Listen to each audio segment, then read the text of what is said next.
Some halls echo longer than stone should allow. The music of triumph lingers, but so too does the whisper of grief. When a song is bound to blood, the final note may not belong to the player who began it. Crimson Sonata, Episode 5, Elegy of the Fallen. The Society's summons arrives in ink so dark it seems pressed from night itself. Adele reads it at breakfast, while the steam from Madame Roussel's teacup curls upward like a quiet warning. Tonight there will be another gathering, this time in the Hofburg Palace. A charity concert, they say. For veterans of wars, the city prefers not to remember. But Adele knows better. The society hides its rituals in plain sight. She dresses in a gown the color of deep wine, her violin case clutched tight.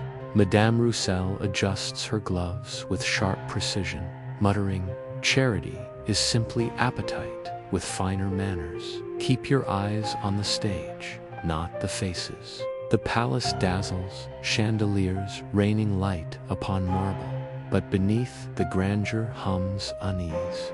The audience wears its finery like armor. Some lean forward with genuine eagerness, others with hunger sharpened by secrecy. At the center of it all, the orchestra tunes. Among them is a young cellist named Florian Weiss, barely older than Adele, with gentle features and hands that treat the bow as if it were glass. Adele recalls seeing him at a rehearsal months ago, kind-eyed, quick to smile. Tonight, however, his face is pale, shadowed with something unspoken. He notices her and inclines his head, a silent greeting. The conductor of the evening, not the conductor, but a society man with a stag mask set aside, announces the program. The second piece will feature Adele as soloist, joined by Florian's cello in duet. The music, the man declares, is an unpublished elegy. His words linger with false sweetness. When Adele opens her score, her stomach knots. The notes writhe faintly, crimson ink threading through the black.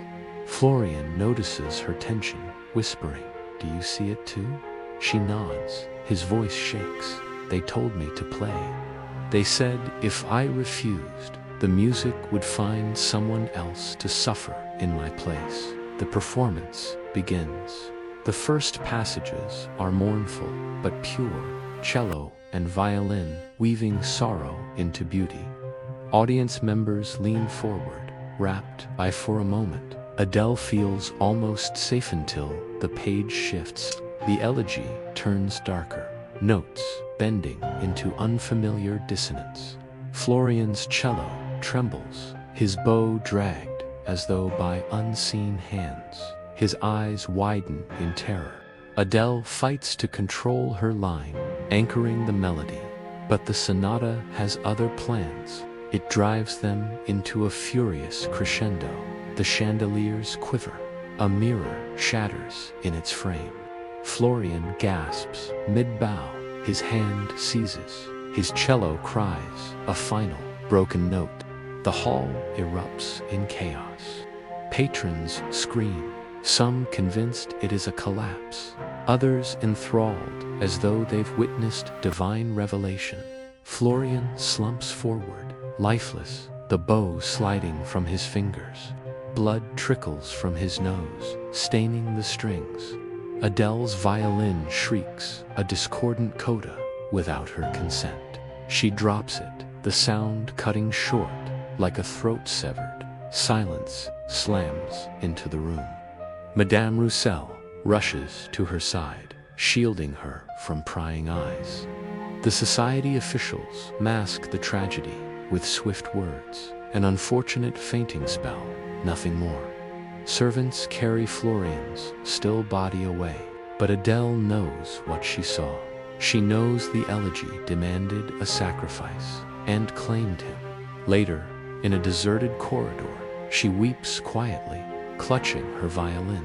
The silver-masked figure emerges from the shadows, baton resting lightly in his hand.